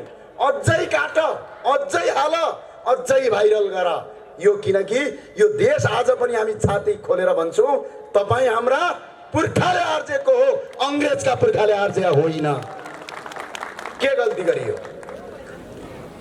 संसारमा सबभन्दा ठुलो कुरा इमान हुन्छ, बेइमानहरू हुँदैन। इमानलाई आत्मसात गरौँ, मुलुकको बाटोको रूपान्तरण गरौँ। कतिसम्म समस्या छ? कहाँ जाने भन्नु त मलाई? कहाँ जाने? अहिले अन्याय पर्यो, अदालतका अगाडि तपाईँ जानुभयो, कसैले तपाईँलाई अन्याय गर्यो भने अदालत जानुहुन्छ, अदालतले चर्को फिस लिन्छ, अनि तपाईँ के भन्नुहुन्छ त्यो अधिवक्तालाई? कस्तो उल्टो गतिमा नेपालको समाज गयो जस्तो लाग्छ मलाई त। थाहा छ? वरिष्ठ ठुलो वकिल भनेको त ठुलो पैसा कमाउने रे है। समाजमा छन् नि ठुल्ठुला वकिलहरू जसका कार्यालयहरू यसो गरी हेऱ्यो भने माथिबाट टोपी खस्ने अफिसमा हुन्छन्, अनि समाजमा सबभन्दा अगाडि आएर त्यसैले तपाईँ टिका लाउनुहुन्छ, अनि के भन्नुहुन्छ? ठुलै वकिल रे, अनि सम्मान दिने रे। तपाईँलाई याद छ वकिल कतिखेर ठुलो हुन्छ? जब त्यसले चोर फटा अपराधीलाई अदालतबाट जिताउँछ, मोटो रकम लिन्छ, तपाईको रगत चुस्छ, त्यो मान्छे ठुलो वकिल बन्छ अनि तपाईँ त्यही ठुलो वकिललाई माला लाउनुहुन्छ। यो समाज आज त्यसरी बिग्रेको छ। बेरोजगारी छ आज। यो देशको बेरोजगारीको मुख्य स्रोत भनेको तपाईँ हामी हो। तपाईँ हामीले कल कारखाना खोल्ने मान्छेलाई सम्मान गरेर उलाई कल कारखाना खोल्न लगाउनुको सट्टा चन्दा माग्यौँ, बम पट्कायौँ अनि विदेश पठायौँ। अनि यही देशको सामान प्रयोग गरेर लाउनुको सट्टा हाम्रा बाबुबाजेले अहिले पनि हाम्रो देशको कपडा लाउनुहुन्छ। त्यो कपडा लगाउँदाखेरि तपाईँ घिन मान्नुहुन्छ। यो देश आज अविकसित हुनुको पछाडिको मुख्य कारण तपाईँ हामी हो। यहाँ अरू कोही पनि होइन। विदेशी आयो भन्छन्। यो देशमा तपाईँ हामी यदि शक्तिशाली भइदिया भए, तपाईँ हामी यदि मजबुत भइदिएको भइदिया भए विदेशीले आएर यहाँ शासन गर्न सक्छ, हिम्मत छ। उदाहरणका लागि तपाईँको घर, तपाईँको घरमा तपाईँ बलियो हुनुहुन्छ भने तपाईँको घर अर्को छिमेकीले भाँड्न सक्दैन। तपाईँको घर बलियो नभएका कारणले गर्दा छिमेकीले भाँड्छ र त्यसमा तपाईँको घरै ध्वस्त पार्छ। आज काङ्ग्रेस, एमाले, माओवादीहरू आपसमा लडेर यो देश विदेशीले लग्यो र विदेशीले अहिले शासन गरिरहेछ यो देशमा।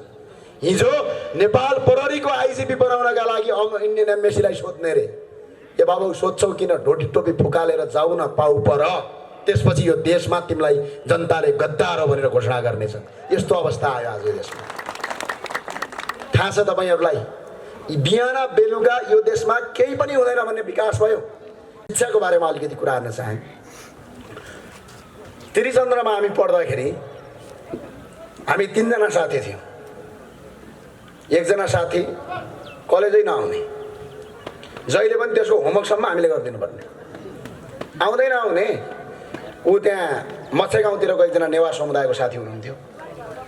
एकजना साथी पूर्वी नेपालको हुनुहुन्थ्यो, बडा धरुन्दार हुनुहुन्थ्यो, पढन्थे 1 नम्बर पढ्ने है। अब हामी चाहिँ मध्यम वर्गीय थियौँ, त्यति ट्यालेन्ट पनि थिएनौँ, त्यति धेरै पढ्दै नपढ्ने पनि थिएनौँ। त्यस पछाडि हाम्रो पढाइ सकियो। त्यस पछाडि हामी बाहिर पढ्न गएँ। म साथीहरू बिचमा केही सम्पर्क भएन। करिब 10-11 वर्ष पछाडि अस्ति त्यो साथीको र मेरो भेट भयो। त्यसपछि हामीले भन्यौँ, ओहो हाम्रो त्यो कलेज पढेका साथीहरू एकछिन भेटघाट गर्नु पर्यो भन्यौँ।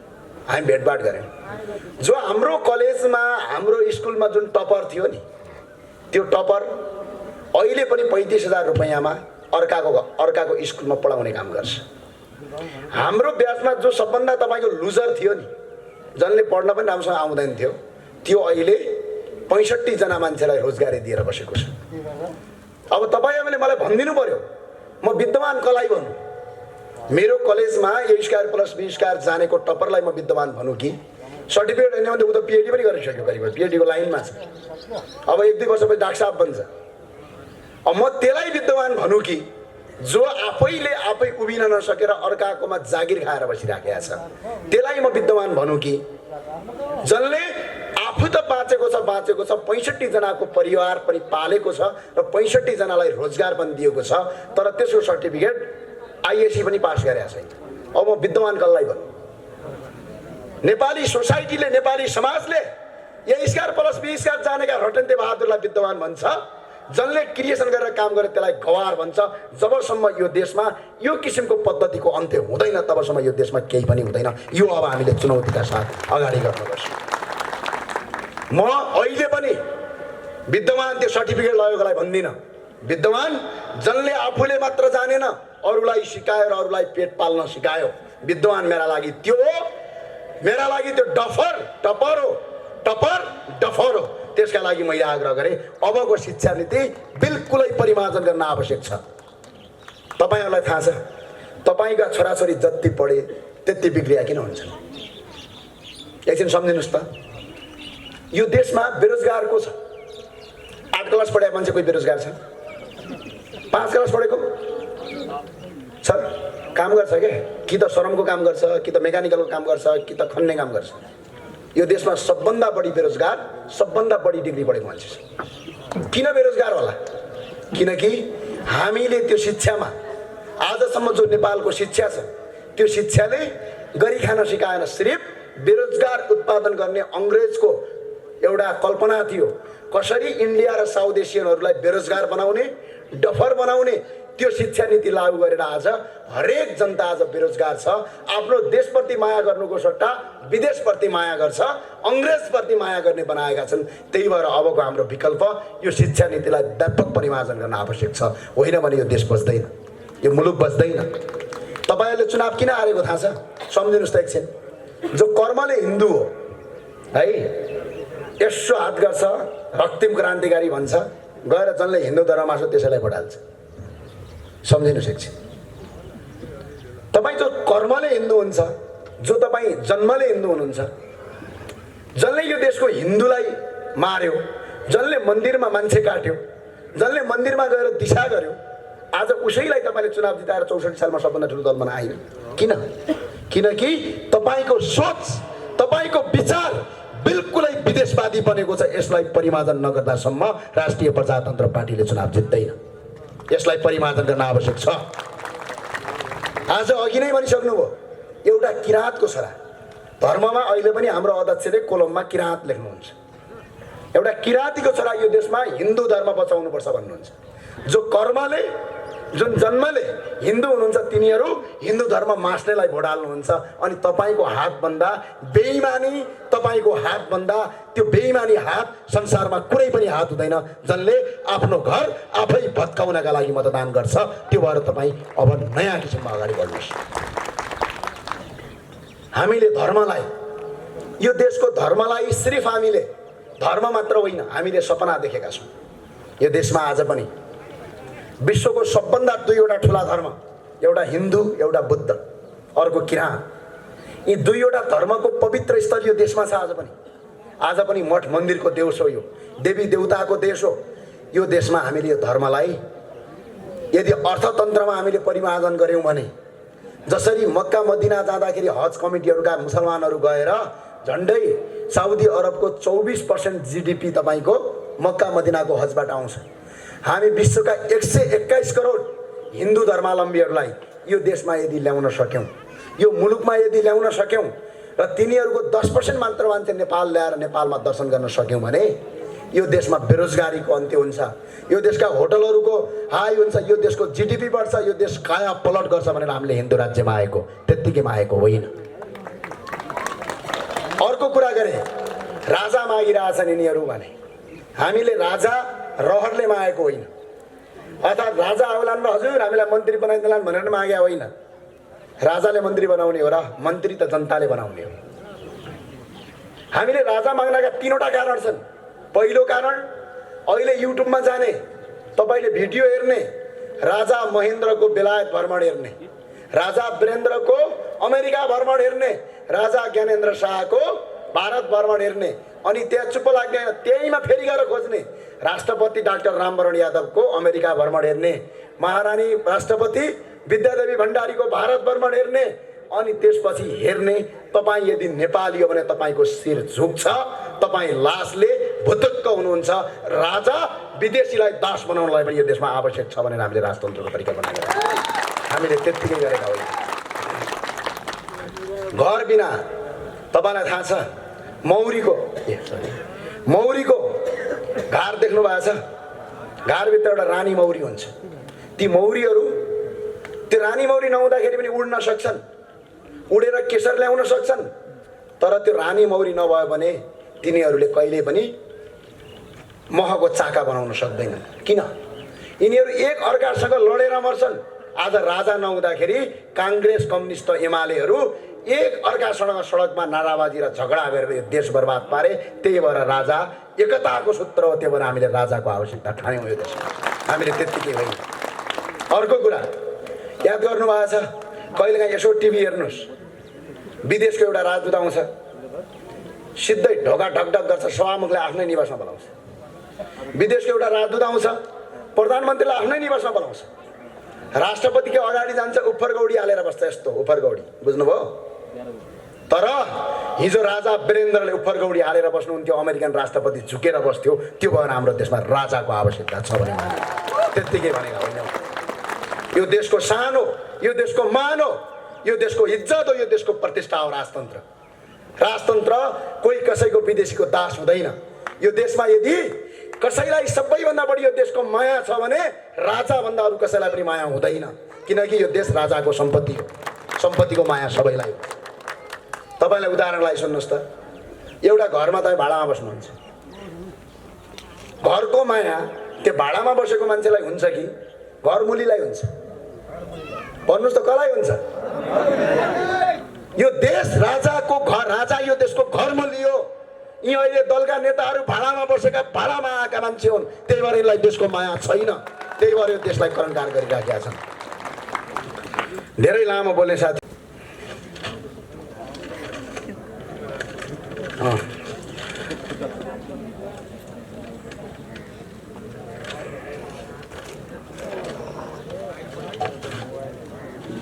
धेरैले भने राष्ट्रिय प्रजातन्त्र पार्टीका कार्यकर्ताहरू आउलान् अनि यसो मुङ्ग्रो देखाउँला र तर्साउँला सोचिया होला होइन, त्यही सोच्या होला नि। यसो ढुङ्गा पनि हानौँला, चितवनको जस्तै मतपत्र खाउँला सोच्या होला नि। यहाँ विक्रम पाण्डे हुनुहुन्छ, अब मतपत्र खायो भने त के गर्नुहुन्छ थाहा छ होला थाहा छ होला। त्यो काङ्ग्रेस एमालेसँग मतपत्र खाए जस्तो हो भन्ठानेका छन्। यो राष्ट्रवादी हौँ, त्यही भएर म अनुरोध गर्न चाहन्छु, हाम्रा हातहरू थमाएका हौँ, भाँचिएका छैनन्। हाम्रा हातहरू थमाएका हौँ, भाँचिएका होइनन्। बाघ निधाएको हो, मरेको होइन। बाघ निधाएको मरेको होइन। बाघ राजा आज पनि निधाएको मात्रै हो, मर्या होइन। त्यही भएर हामी प्रति झगडा गरौँला, लडाइँ गरौँला, मतपत्र खाउँला, सुन्ने मुगुन्डे लगाउँला नसोचे हुन्छ। त्यो कल्पनाभन्दा धेरै माथिको कुरा हो। त्यही भएर हामी शक्तिशाली बनेर जान आवश्यक छ। अब म सागुनारायण नगरपालिकाको डाटा सुन्न को तयार हो? हात उठाउनुहोस्, तयार हो?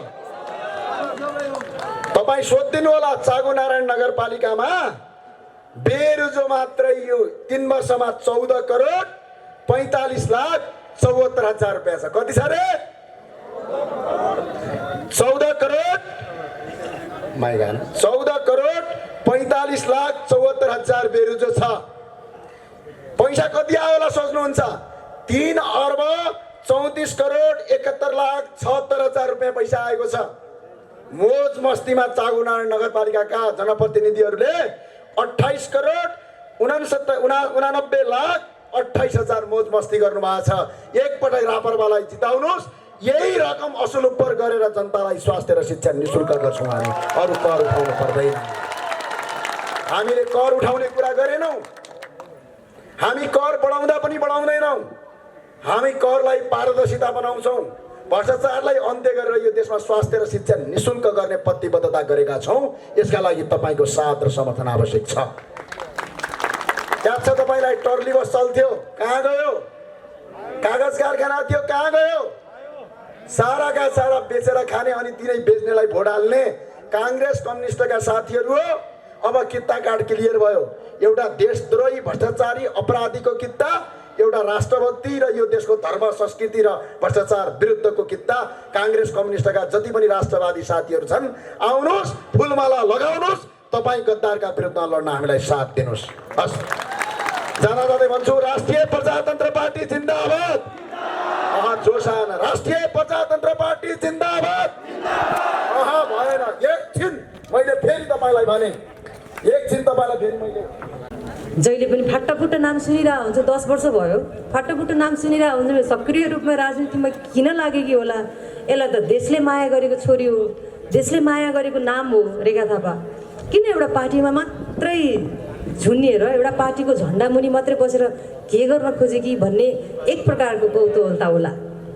म तपाईँहरू समक्ष स्पष्ट पार्न चाहन्छु,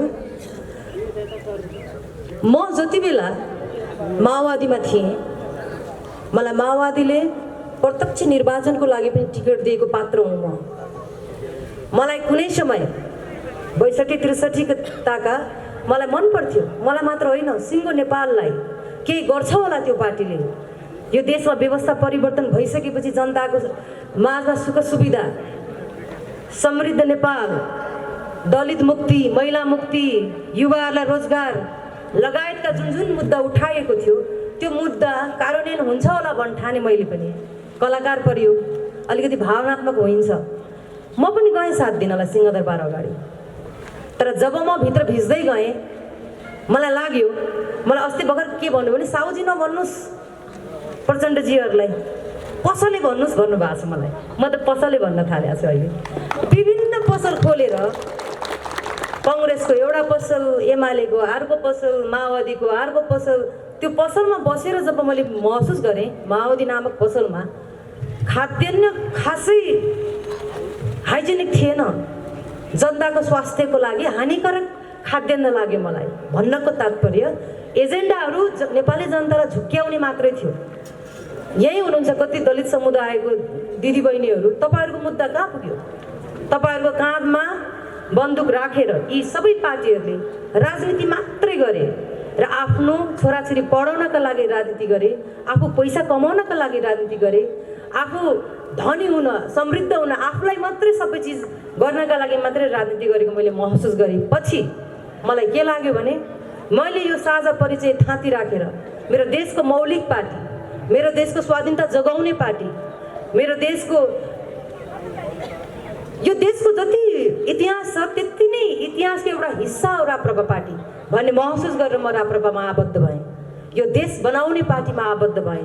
यो पार्टीमा जोसुकै लाग्नुहोस् काहीँ पनि हिंसाबोध हुँदैन भन्ने प्रकारको महसुस विगत 7 वर्षदेखि मैले गरिरहेको छु। म 7 वर्षको यो पार्टीमा आबद्ध भएको र सम्पूर्ण नेपालीहरूलाई म के आग्रह गर्न चाहन्छु भने यी पसलेहरूसँग जति किने पनि, जति उनीहरूलाई धनी बनाए पनि अन्तिममा हाम्रो हातमा चाहिँ शून्य नै हुन्छ। एउटा अल्बर्ट आइन्स्टाइनको एउटा भनाइ छ, त्यो भनाइसँग म एकदम 100% विश्वास गर्छु। उहाँले के भन्नुभएको थियो भने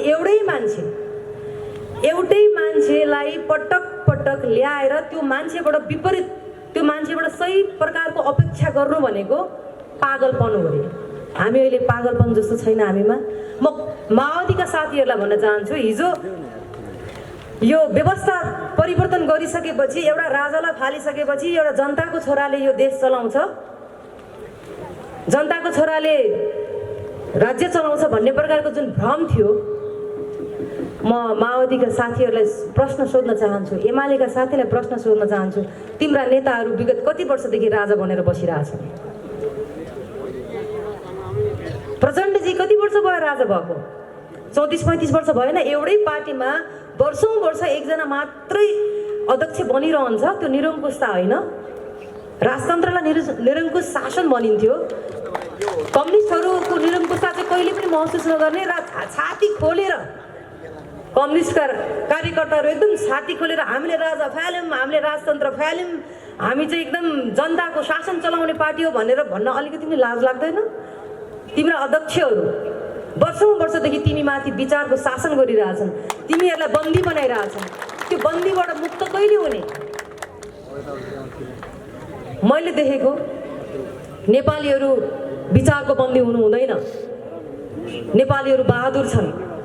हिजो तपाईँ हामीमाथि जसले काँधमा बन्दुक राखेर राजनीति गरे, सत्तामा पुगे, कसैको लागि राजनीति नाम कमाउने खेलो भयो होला, कसैलाई पैसा कमाउने खेलो भयो होला। अब म तपाईँहरूलाई अनुरोध गर्छु, सम्पूर्ण नेपाली जनतालाई अनुरोध गर्छु, अब राजनीति तपाईँहरूले गर्ने बेला आएको छ। तपाईँहरू राजनीति गर्नुहोस्। अब व्यवस्था परिवर्तन गर्नका लागि नेपाली जनताको ठुलो हात छ। मैले सुनेको छु, मैले बुझेको छु, नेपाली जनता धेरै निराश हुनुहुन्छ। म पनि निराश छु। मेरा दाजुभाइहरू दिनै पछि विदेशिन बाध्य छन्। मेरा दिदीबहिनीहरू हातमा शिक्षा भए पनि रोजगारी विहीन छन्, दाजुभाइहरू रोजगारी विहीन छन्। तपाईँहरू साँच्चै नै मान्छे भएर बाँच्ने हो भने, साँच्चै नै हामी परिवर्तनको पक्षधर हौँ र यो हामीले चाहेको खण्डमा हाम्रो एक भोटले यो देश परिवर्तन हुन्छ भन्ने तपाईँलाई लाग्छ भने अब तपाईँहरूको अग्नि परीक्षा सुरु भएको छ। यो 1 वर्षभित्रमा थाहा हुन्छ नेपाली जनता कतिको होसमा आए, नेपाली जनतालाई कतिको यी पार्टीहरूले दबाएर राखेका थिए र अब त्यहाँबाट बिउजे भन्ने कुरा चाहिँ यो स्थानीय तहबाट नै नेपाली जनताको लागि अग्नि परीक्षा सुरुवात भएको छ। मलाई विश्वास छ यहाँ आउने त सबै राष्ट्रिय प्रजातन्त्र पार्टीप्रति आस्था राख्ने नै हुनुहुन्छ। तर यो सन्देश म यो मिडियाबाट पनि जाओस् भन्न चाहन्छु। सम्पूर्ण नेपालीहरू विश्व सामु हाम्रो देश आक्रान्त, अशान्ति, भ्रष्टाचारले युक्त भइरहेको, एकदम बदनाम भइरहेको, नेताहरू सब बदनाम भइरहेको बेलामा अझै पनि बदनाम बनाउने, अब त देश बनाउने बेला आएन। अब देशभक्तपूर्ण आन्दोलन हुनु पर्दैन। सबै जनताहरूलाई एकपल्ट छातीमा हात राखेर यो देश उठाउने जिम्मेवारी आएको छ। त्यसका लागि हामी विकल्पको रूपमा राष्ट्रिय प्रजातन्त्र पार्टी तपाईँहरूको भविष्य लिएर आएको छ, भविष्यको रूपमा अगाडि आएको छ। तपाईँलाई गुनासो होला, हिजो राष्ट्रिय प्रजातन्त्र पार्टी त कहीँ पनि थिएन, जीर्ण अवस्थामा थियो। हो, हाम्रो पूर्व अध्यक्षहरूले केही गल्ती गर्नुभयो, कमल थापाजीले गाई बेचेर खानुभयो, उहाँले जनतालाई धोका दिनुभयो, उहाँ पनि प्रचण्ड ओलीभन्दा कम हुनुहुन्न। त्यसकारण यो निरङ्कुश शासन हाम्रो राष्ट्रिय प्रजातन्त्र पार्टीभित्र पनि थियो, त्यसको अन्त्य यो युवा पुस्ताले गरेको छ भने भोलिको दिनमा यो देशमा जनताका लागि के गर्नुपर्छ, यो देश सुधार्न के गर्नुपर्छ, देशमा जे कुराहरूको अभाव छ त्यसलाई परिपूर्ति गर्न के गर्नुपर्छ, हाम्रो नेतृत्व सक्षम छ। हाम्रो राष्ट्रिय प्रजातन्त्र पार्टीले कोही पनि नेपालीलाई निराश बनाउँदैन, यो मेरो सङ्कल्प हो तपाईँहरूलाई। र सबैजना मैले भोगेको कुरा, कोही पनि निराश हुनु पर्दैन यो पार्टीमा आबद्ध हुन। सम्पूर्ण दिदीबहिनीहरूको लागि सुरक्षित पार्टी हो राप्रपा, सबै युवाको लागि सुरक्षित पार्टी हो राप्रपा। हामी यो पार्टीको नेता बन्न चाहँदैनौँ। नेपाली जनता नेता बन्नुहोस्, नेपाली जनता राजनीति गर्नुहोस्, हामी माथि हाम्रो अग्रज बनिदिनुहोस्, हामीलाई आशीर्वाद दिनुहोस्। हामीले कुन ढङ्गले यो व्यवस्थामा जे दुःख पाइयो त्यो सुधार्ने मौका दिनुहोस् हामीलाई। अग्रज र पौराणिक हाम्रो नेताहरूले त देश बिगारे, हामी सुधार्न, हामी सम्हाल्न तयार छौँ। हामीलाई आशीर्वाद दिनुहोला। र यो चागु नारायणमा आज आएर जुन कुराहरू मैले देखेँ, अर्को पल्ट आउँदा, अर्को वर्ष आउँदा हाम्रै पार्टीको मेयर, हाम्रै पार्टीकोमा वडाका अध्यक्ष देख्न पाऊँ, तपाईँहरूलाई शुभकामना छ। र अघि अध्यक्षज्यूले प्रतिबद्धता व्यक्त गरिसक्नु भएको छ, हामी सबै त्यही लाइनमा छौँ। तपाईँहरूको जिन्दगी राम्रो बनोस्, तपाईँहरूको चेतना खुलोस् र नेपाली जनता चेतनाले उठेको जनता हुन् भन्ने प्रमाण यो पल्टको चुनावदेखि, स्थानीय तहको चुनावदेखि नै तपाईँहरूले दिनुहुन्छ भन्ने कुरामा म निश्चिन्त एकदम विश्वास राख्दै मेरो सानो भनाइ यहीँ टुङ्ग्याउन चाहन्छु। जय राष्ट्रवाद।